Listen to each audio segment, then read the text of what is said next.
Always being half alive is torture. This is the torture that a large segment of humanity is going through right now because they're half alive. Only one part of them has become alive.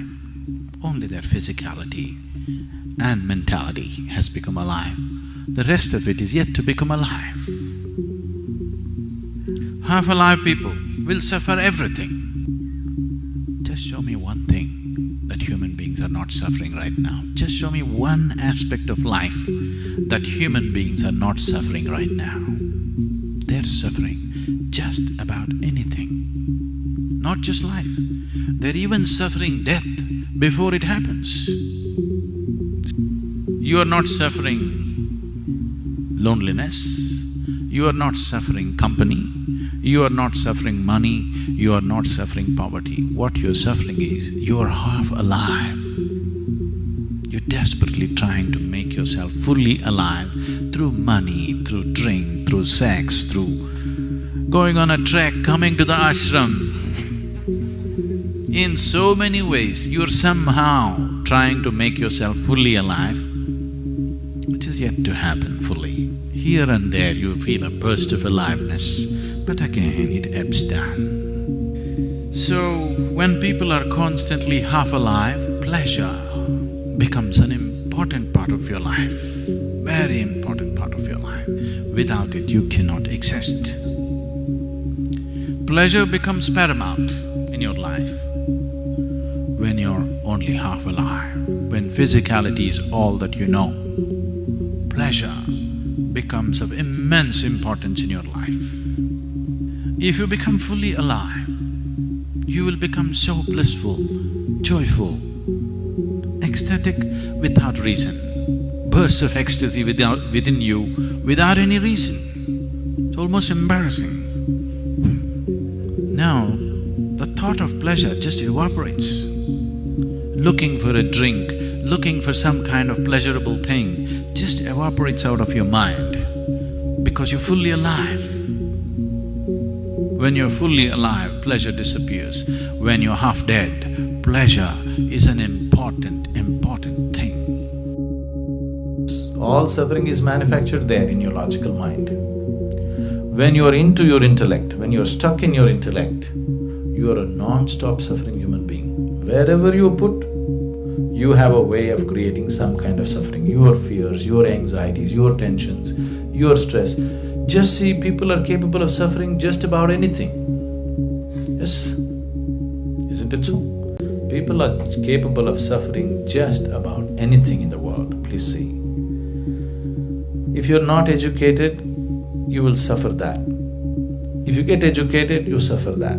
If you don't find a job, you'll suffer that. If you find a job, you suffer that. If you're not married, you'll suffer that. If you get married, you suffer that. If you don't have children, you suffer that. If you have children, you suffer that, isn't it? People are capable of suffering just about anything.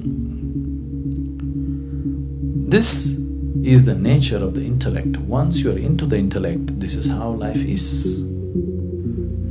So, to avoid suffering, people are inventing many ways to go below the intellect. Excessive eating, alcohol, excessive indulgence in physical pleasures. These are all the ways you're trying to avoid the torment of the intellect for some time. You get drunk and you feel good for a few hours, but then life will catch up with you with more intensity. It won't let you go. Now, this being which was below the intellect somehow evolved into the intellect.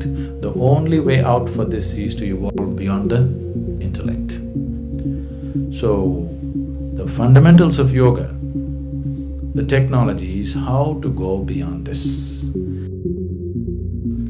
Understanding the mechanics of how this life functions and what we can do with it. This mechanics, this technology, this science, we are referring to as yoga. Now, yoga means not just about twisting your body, not about standing on your head, not about holding your breath. All these things a circus artist can do better than most yogis. That is not the purpose of yoga. Unfortunately, if you utter the word yoga, people think you have to be in some impossible posture. Yoga is not about postures. It is just a minuscule aspect of yoga.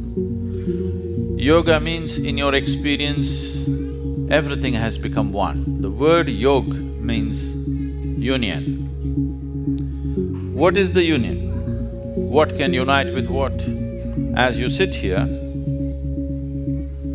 your idea and your sense and your experience of who you are is very strong. You're here as an individual. But what the trees are exhaling right now, you're inhaling.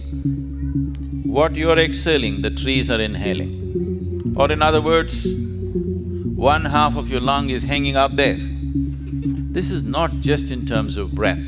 Today, modern physics is proving to you that as you sit here, every subatomic particle in your body is in constant transaction with everything else in the existence. If this transaction stops, you will cease to exist.